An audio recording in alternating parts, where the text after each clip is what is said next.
Amir ji, I think it would be good if you can call me KK. Okay. So AK interviews KK. AK interviews KK definitely.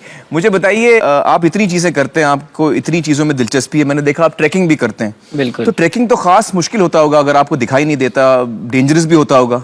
खतरा तो हर चीज में है। अगर खतरे की बात जिंदगी में नहीं होती तो हमारे यहाँ इंश्योरेंस कंपनीज दुनिया में नहीं होती। राजमाची करके हमारी जो करजत रेंज है, वहां पे हम ट्रेक करने गए थे। तो जब मैं ऊपर पहुंचा तो उस गांव की एक बुढ़िया आई और हमारे जो पूरी टीम थी उनको बुलाया। क्या आप इस बच्चे को लेके आए, कितना बड़ा पाप किया आपने, बेचारा अंधा कैसे लेके आओगे। तो उन्होंने बताया, माँ जी आप गलत बात बोल रहे, दरअसल ये हमें लीड करके यहाँ लेके आए, हम यहाँ लेके नहीं आए उन्हें। तो उनको ये बताना पड़ा। के मुझे बताइए, आपका बचपन कैसा रहा? बचपन तो बहुत खूबसूरत था।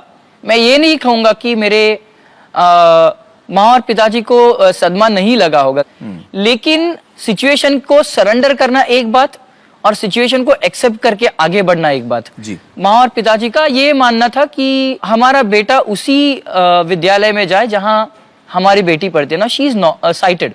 तो उनका ये मानना था अगर मैं वहां जाऊंगा तो शुरुआत से ही मुझे इक्वल ट्रीटमेंट मिलेगी। माने अगर शरारत भी मैं करूँ तो उतनी पनिशमेंट मिलनी चाहिए, और अगर कुछ अच्छा काम हो तो रिवॉर्ड भी उतना ही मिलना चाहिए, उससे ज्यादा नहीं मिलना चाहिए कि आप नेत्रहीन होकर भी ये चीज करते हो। नहीं, एवरीथिंग शुड बी इक्वल। इनाम और सजा इक्वल होना चाहिए, ये आपके पेरेंट्स का मानना था। यस।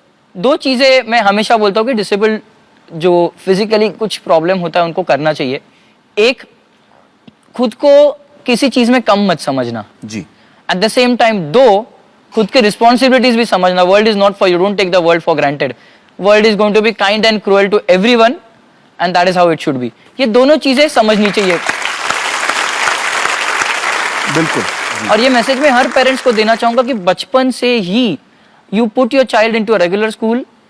आगे शायद आपको बहुत कुछ चीजें करने ही नहीं पड़े, आपके हाथ से, मतलब ये मैं पॉजिटिव सेंस में कह रहा हूं, आपके हाथ से 15-16 साल के बाद वो केस निकल जाएगी, बच्चा आपके हाथ से निकल जाएगा। बिल्कुल।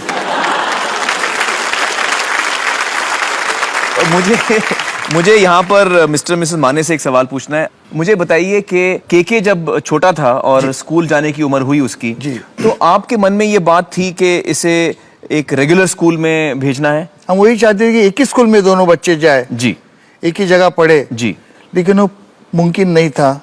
क्यों? क्या कठिनाइयों का सामना करना पड़ा? कई स्कूल में गए हम लोग, इन्हें बहुत खुश होते थे, आप बहुत अच्छे पेरेंट्स है, सही वक्त पे आए हैं, आपकी सोच अच्छी है, लेकिन हमारे यहाँ सुविधा नहीं है, हम एडमिशन नहीं दे सकते, आप उसको ब्लाइंड स्कूल में डालिए। तो फिर केके को एडमिशन किस स्कूल में मिला और कैसे मिला? किंग जॉर्ज में मिला। तो कैसे मिला एडमिशन? वहाँ हम लोग रोज जाते थे कि इसको यही एडमिशन देना है, तो रोज बोलते थे हाँ कल आओ। लेकिन हम एक दिन ऐसा किया कि उनका जो ड्रेस कोड है वो पहन के लेके गए कि नहीं आज इसको यही बिठाना है। तो आपने यूनिफॉर्म पहना के वहाँ बैठा दिया। 3 इडियट्स में मैंने वो उसको बच्चे को वो बोलता हूँ कि पढ़ाई के लिए आपको फीस की जरूरत नहीं है, यूनिफॉर्म की जरूरत है। यूनिफॉर्म पहन के बैठ जाओ, इतनी आबादी है यहाँ पे, किसी को पता नहीं चलेगा।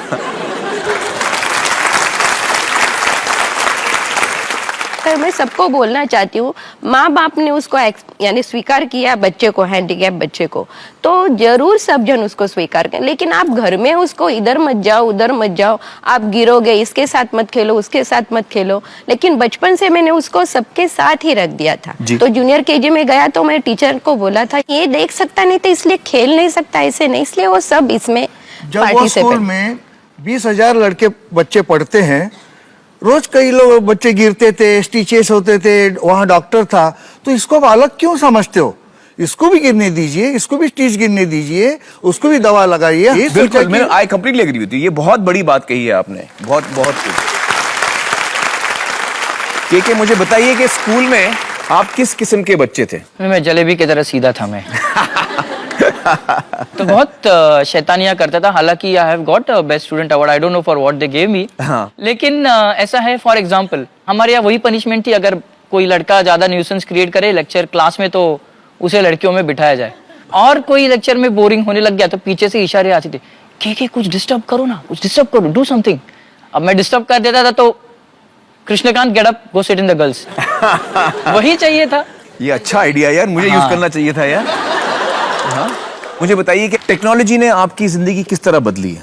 लोग मुझे अक्सर कहते हैं यार टेक्नोलॉजी तेरी आंखें बन गई है, लेकिन मैं ये कहता हूँ कि टेक्नोलॉजी सिर्फ मेरी आंखें नहीं, it's an extension to the brain. आज मैं आत्मनिर्भर हूँ, मैं I am earning my salary, I am pursuing my research work, I am working in IIT। आपकी जो क्षमता है उसको एक अभूतपूर्व लेवल पर ऊपर लेके गई है ये टेक्नोलॉजी, इसलिए मैं उसका दोस्त बन गया। जी बिल्कुल सही। पब्लिक प्लेसेस में क्या अनुभव रहा है? अब मैं कहूंगा कि हर चीज गवर्नमेंट पे मत डालिए। आज देखिए बसेस में रिजर्व सीट्स होते हैं ब्लाइंड या हैंडीकैप्स के लिए, जी। पब्लिक उठती नहीं है, इसके लिए क्या गवर्नमेंट जिम्मेदार है? सड़क पे कहते हैं थूको मत, ब्लाइंड आदमी देख नहीं सकता है, छिलका वगैरह डाल रखा है, कोई थूक रखा है, you will slip, you might fall, आपको फ्रैक्चर हो सकता है।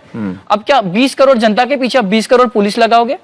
ये गवर्नमेंट की responsibility, this is public responsibility. Public को खुद समझ होनी चाहिए और खुद रिस्पॉन्सिबली बिहेव करना चाहिए। बिल्कुल। पब्लिक ट्रांसपोर्ट में ये होता है कि जैसे हम अक्सर एयरपोर्ट पर जाते हैं तो उनको पता है, उनके मैनुअल्स में हैंडीकैप्स के लिए कुछ रूल्स लिखे हैं जी। तो एक एयरवेज में जब मैं जा रहा था तो उन्होंने कहा would you please wait here sir, will get a wheelchair for you. So I said मुझे व्हील चेयर की जरूरत नहीं है।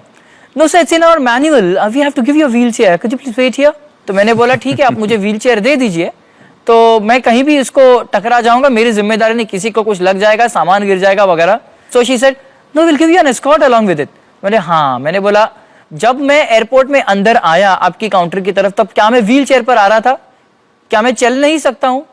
माना कि आपके मैनुअल्स में रूल्स है और रूल्स होने भी चाहिए, जिनके लिए व्हील चेयर जरूरी है उनके लिए व्हील चेयर जरूरी ही है, लेकिन जिसके लिए व्हील चेयर जरूरी नहीं है आप उसे क्यों फोर्स करो व्हील चेयर यूज करने के लिए? उसे सिर्फ एक एस्कॉर्ट की जरूरत है, वो भी वहां जहाँ सिक्योरिटी चेक इन होता है, बाकी तो जरूरत भी नहीं है। तो अल्टीमेटली वो व्हीलचेयर दिया उन्होंने आपको कि नहीं दिया? नहीं दिया बिल्कुल, और काफी वो टकाटक सी एयर होस्टेस थी, तो उन्होंने सिक्योरिटी पॉइंट तक मुझे बिल्कुल अच्छी तरह से पहुंचा दिया and then she even said have a nice journey. अच्छा। के मुझे बताइए कि आपकी शादी हाल ही में हुई है? हाँ बिल्कुल, 2 हफ्ते पहले हुई है। 2 हफ्ते पहले? Yes. कांग्रेचुलेशंस। Thank you. आपकी पत्नी यहाँ पर है हमारे साथ? हाँ बिल्कुल, वहाँ। आपका नाम क्या है? साइली। साइली। साइली जी यहाँ आइए हमारे साथ, प्लीज जॉइन अस। आइए। साइली जी आप भी मुंबई की हैं? जी हाँ। अच्छा मुझे बताइए कि आपकी लव मैरिज है या आपकी अरेंज मैरिज है? कैसे शादी हुई आपकी? Love marriage. लव मैरिज है? अरे वाह।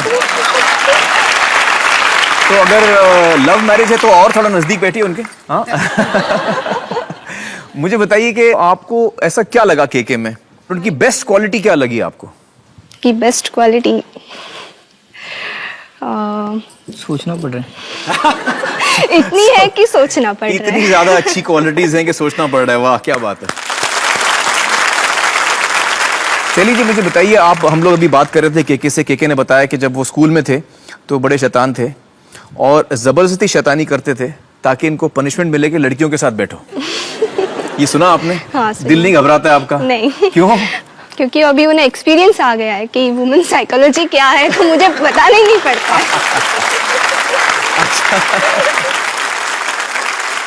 केके बड़ा मजा आया आपसे बातचीत करने का, और हमारी दुआ ये है कि आप दोनों की जिंदगी इसी तरह टकाटक आगे बढ़ते रहे। बहुत शुक्रिया। आइए आइए।